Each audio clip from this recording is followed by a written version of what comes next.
Assalamualaikum warahmatullahi wabarakatuh. Selamat pagi anak-anak. Apa kabarnya hari ini? Alhamdulillah, semoga kita semua selalu diberi kesehatan ya. Nah, sebelum memulai kegiatan pembelajaran, coba rapikan dulu tempat duduknya. Lihat kanan dan kirinya. Lihat ke bawah apakah masih ada sampah yang berserakan. Jika ada, ambil dan buang ke tempat sampah. Sudah? Baik, jika sudah, sebelum memulai kegiatan pembelajaran, kita berdoa terlebih dahulu untuk kelancaran kegiatan pembelajaran hari ini. Coba ketua kelas pimpin doa untuk teman-temannya.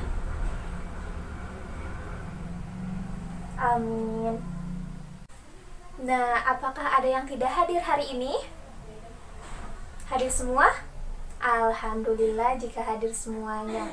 Oke, sudah siap untuk belajar?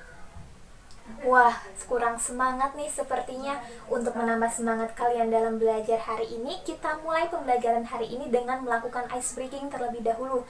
Ada yang tahu ice breaking sikap pohon jambu? Baik, jika sudah tahu semua, kita mulai saja ice breakingnya ya. Ibu yang akan memimpin ice breakingnya. Coba berdiri semuanya. Oke, sudah siap? Kita mulai. 1, 2, 3. Sikap pohon jambu. Hap. Aku pohon jambu tinggi dan rindang, ini batangku dan ini daunku. Jika tumbang ke kiri, krek krek krek. Jika tumbang ke kanan, krek krek krek. Jika tumbang ke depan, krek krek krek. Jika tumbang ke belakang, krek krek krek. Sudah semangat? Oke, tepuk tangan untuk kita semua. Oke, silahkan kembali lagi ke tempat duduk kalian masing-masing. Nah, pada hari ini kita akan belajar mengenai tema 9, Kekayaan Negeriku, subtema 1, Kekayaan Sumber Energi di Indonesia. Nantinya kalian akan belajar mengenai berbagai kenampakan alam yang ada di Indonesia dan berbagai pemanfaatannya, serta kalian akan belajar mengenai berbagai macam sumber energi dan kegunaannya, di mana nantinya kalian juga akan melakukan diskusi kelompok untuk membuat peta pikiran sederhana tentang kenampakan alam yang ada di lingkungan sekitar kalian. Nah, sebelumnya Ibu ingin bertanya terlebih dahulu, apakah di sini ada di antara kalian yang pernah berpergian ke luar kota? Acungkan tangannya. Wah, banyak sekali ya. Coba Ibu tanya Cynthia deh. Cynthia pernah pergi kemana? Oke, ke Surabaya. Coba ceritakan sepanjang perjalanan apa saja yang Cynthia lewati. Oke, lewat jalan tol. Terus? Oh, melihat pegunungan. Oke, terus apa lagi? Banyak sawah-sawah. Oke, good job. Terus Cynthia melihat apa lagi? Oke, katanya Cynthia juga melihat adanya sungai. Nah, yang tadi Cynthia sebutkan ada sungai, lalu ada pegunungan. Itu merupakan salah satu dari kenampakan alam yang ada di Indonesia. Jadi, apa sih yang dimaksud kenampakan alam itu? Iya, benar sekali. Kenampakan alam itu adalah segala sesuatu yang ada di alam dan terbentuk karena peristiwa alam. Nah, kenampakan alam ini terbagi menjadi dua bagian, yaitu kenampakan alam wilayah daratan dan kenampakan alam wilayah perairan. Coba kalian perhatikan gambar berikut ini. Coba kalian perhatikan ke-6 gambar berikut ini. Manakah yang termasuk ke dalam kenampakan alam wilayah daratan? Iya, benar sekali, yaitu poin A pegunungan, poin C dataran tinggi, dan poin E dataran rendah.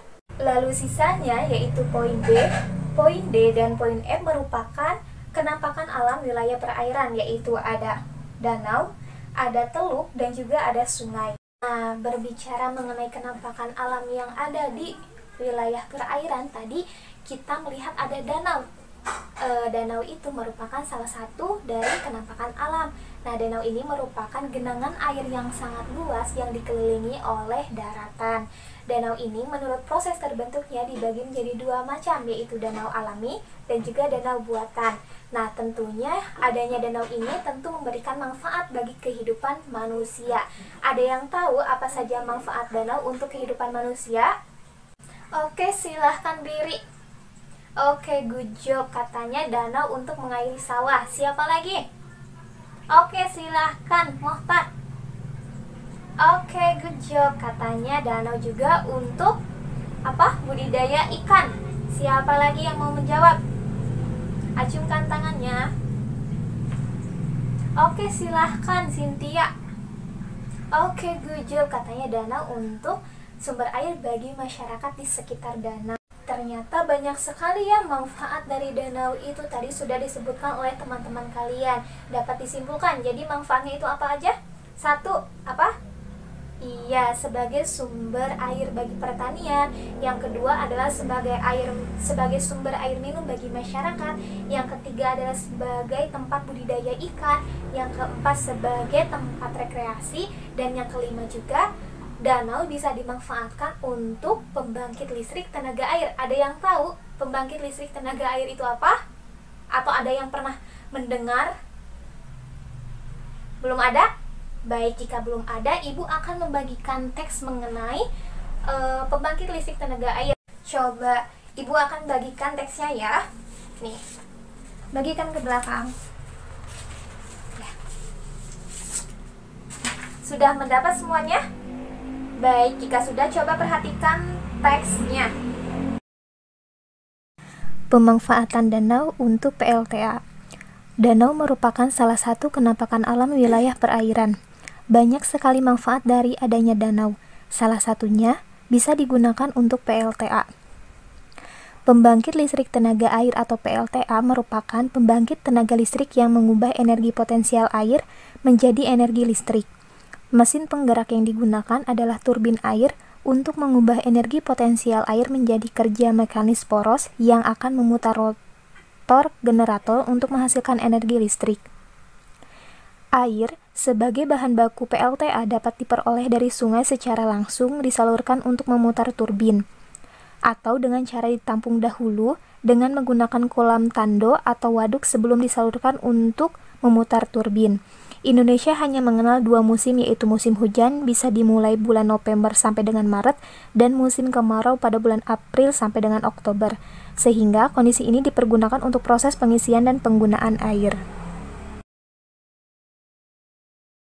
Nah, dari teks tersebut, adakah dari kalian yang ingin mencoba mengutarakan isi dari teks tersebut? Oke, silahkan Riri. Oke, good job. Katanya di dalam teks tersebut berisi mengenai pemanfaatan danau sebagai pembangkit listrik tenaga air. Siapa lagi? Oke, silahkan Dodi. Oke, pintar. Katanya di dalam teks tersebut berisi mengenai pembangkit listrik tenaga air merupakan apa? Atau apa? Oh, mengubah energi potensial air menjadi energi listrik. Good job. Nah, jadi benar di dalam teks tersebut itu berisi mengenai pemanfaatan danau sebagai pembangkit listrik tenaga air, di mana pembangkit listrik tenaga air ini merupakan atau mengubah energi potensial air menjadi energi listrik. Nah, air merupakan sumber baku dalam pembangkit listrik tenaga air ini.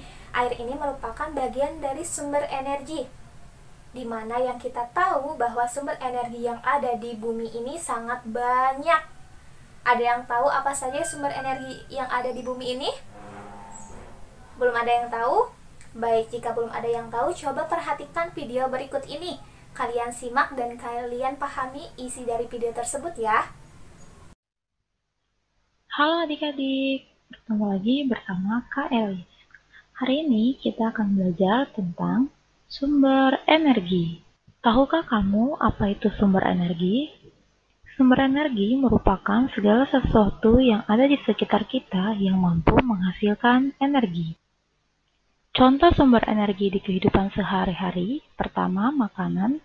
Makanan merupakan sumber energi utama bagi makhluk hidup sehingga dapat melakukan berbagai aktivitas. Yang kedua, matahari. Matahari digunakan untuk berbagai macam hal, seperti mengeringkan pakaian, mengeringkan padi, dan untuk fotosintesis. Yang ketiga, yaitu air. Air juga memiliki banyak manfaat. Dapat digunakan untuk mandi, mencuci pakaian, dan dapat digunakan untuk memasak. Yang terakhir adalah angin. Angin juga termasuk sumber energi. Salah satu manfaat angin yaitu dapat digunakan sebagai tenaga pembangkit listrik. Sumber energi juga memiliki perubahan bentuk energi. Perubahan bentuk energi adalah perubahan energi dari satu bentuk energi ke bentuk energi lainnya. Contoh perubahan bentuk energi, misalnya, perubahan energi listrik menjadi energi panas. Contohnya, setrika. Kedua, perubahan energi listrik menjadi energi gerak. Contohnya, kipas angin. Dan yang ketiga, perubahan energi cahaya menjadi energi kimia. Contohnya, proses fotosintesis. Selain tiga contoh tersebut, bisakah kalian menyebutkan contoh yang lain?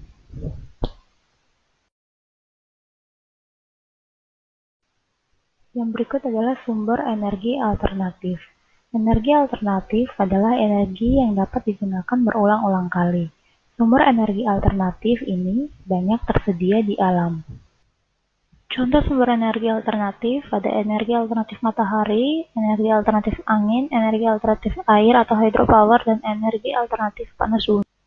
Sumber energi dan energi alternatif memang sangat memiliki banyak manfaat bagi kehidupan, namun kita sebagai makhluk hidup juga harus menjaganya dengan baik. Terima kasih dan sampai jumpa lagi.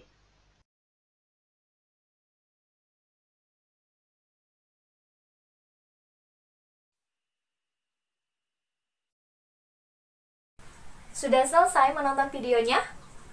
Baik, jika sudah selesai, Ibu yang akan bertanya sekarang. Nah, dari isi video yang tadi Ibu tayangkan, apa saja sumber energi yang disebutkan dalam video tersebut? Acungkan tangannya. Oke, silahkan Melin. Oke, ada makanan, sumber makanan. Terus apa lagi? Matahari. Terus air. Terus iya, dan juga angin. Good job. Jadi di dalam video tersebut itu sumber energi yang dijelaskan itu ada sumber makanan atau bahan makanan, ada matahari, ada air, dan juga ada angin. Nah, di dalam di dalam video tadi juga berisi mengenai berbagai macam kegunaan dari setiap sumber energi yang ada, di mana makanan merupakan sumber energi utama bagi makhluk hidup untuk melakukan berbagai aktivitasnya.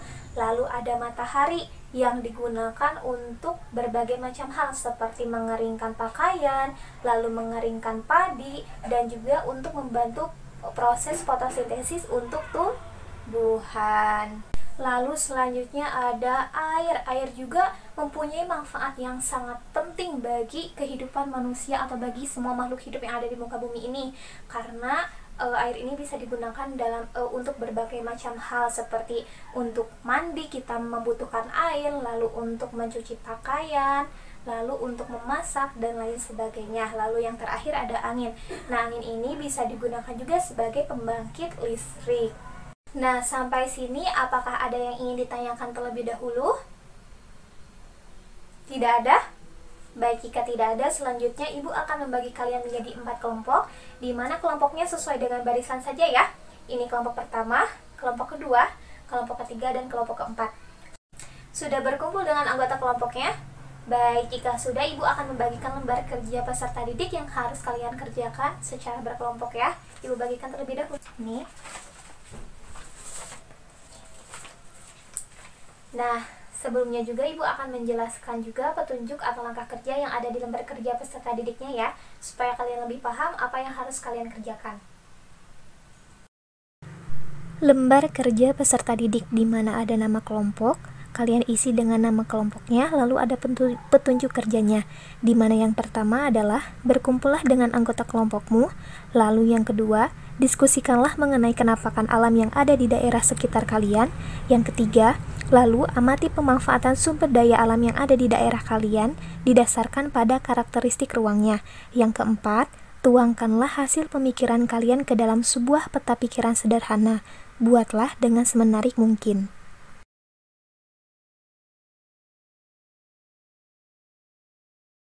Sudah selesai mengerjakan lembar kerja peserta didiknya? Baik, jika sudah selesai, coba setiap kelompok membacakan hasil diskusinya ya. Ibu mau kelompok pertama dulu yang membacakan hasil diskusinya. Oke, terima kasih untuk semua kelompok yang sudah membacakan hasil diskusinya. Ibu kasih jempol 2 untuk kalian semua.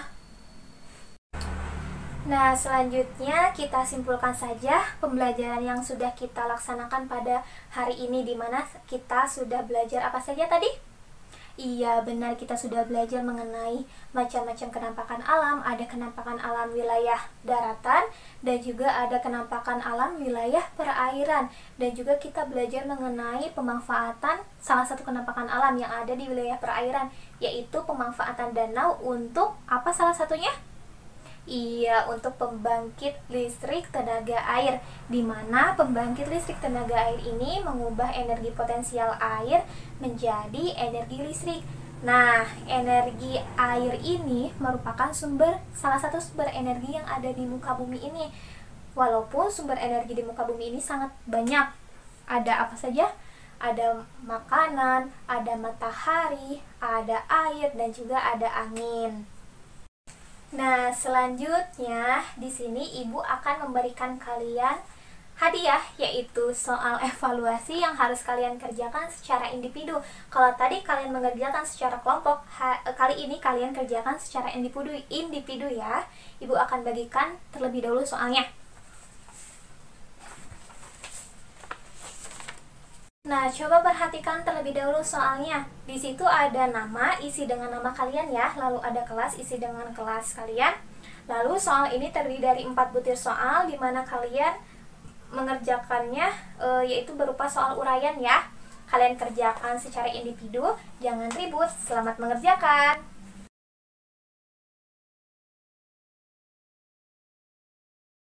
Sudah selesai mengerjakan soalnya? Baik, jika sudah selesai, coba kumpulkan ke depan ya. Oke, sudah selesai semua ya? Baik, selanjutnya kita akhiri pembelajaran hari ini. Semoga apa yang sudah kita pelajari hari ini dapat bermanfaat untuk kita semua dan kalian dapat menerapkannya dalam kehidupan sehari-hari. Tetap semangat dalam belajar, jaga kesehatan. Kita bertemu lagi di pertemuan selanjutnya. Kita akhiri pembelajaran hari ini dengan membaca doa bersama-sama. Coba ketua kelas pimpin doa untuk teman-temannya. Amin. Ibu akhiri. Wassalamualaikum warahmatullahi wabarakatuh. Sampai jumpa anak-anak.